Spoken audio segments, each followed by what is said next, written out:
Hello, and thank you for joining us here at XM.com for this Forex Preview video. I'm Christina Marujas, and joining me today is Senior Investment Analyst Rafi Boyajian. We'll be having a look at Canadian GDP figures and, of course, the outlook for the loonie. Canada will post its third quarter GDP figures on Tuesday, and investors are anticipating a solid report. However, there is speculation that the economic recovery is losing steam again as virus cases rise across the country.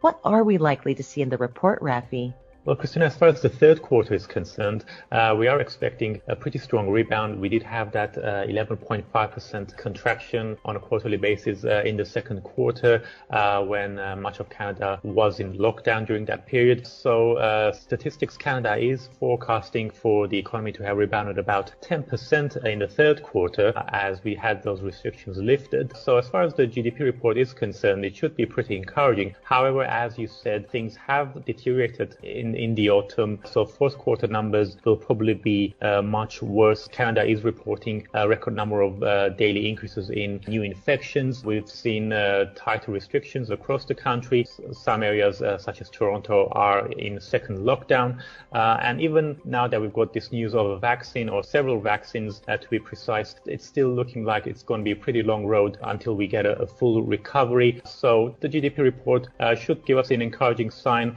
but there should be plenty of caution for the outlook ahead. Now let's turn to the loonie. There's something really interesting going on there with the currency because the loonie found some much needed support from a not so dovish Bank of Canada as well as in the vaccine news, yet it still lags against its major peers. Why is that? And is there anything on the horizon that could significantly boost the Canadian dollar? Well, Christina, that is a very good point. So the Canadian dollar, although it has posted a pretty strong rebound against the US dollar, it hasn't quite been performing as well as the Australian and New Zealand dollars, which are, of course, the loonie's major peers.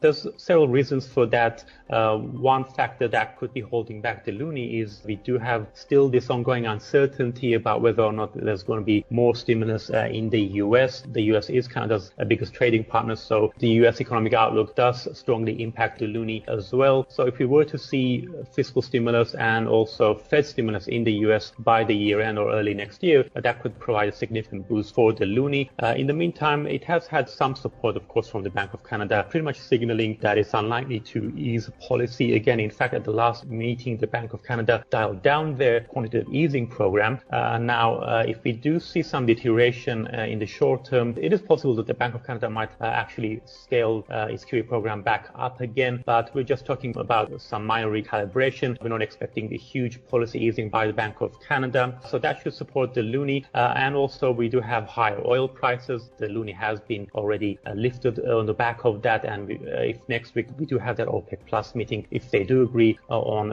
extending their output cuts, that could provide a further boost for the Canadian currency. But still, in comparison to the Aussie and the Kiwi, investors are likely to stay much more bullish about the outlook for the Australian and New Zealand economies because, well, basically those two countries have been doing a better job in terms of containing the virus compared to Canada. Rafi, thank you so much for joining me today, and thank you for watching this Forex Preview on Canadian GDP figures for quarter 3 and the outlook for the loonie here at XM.com.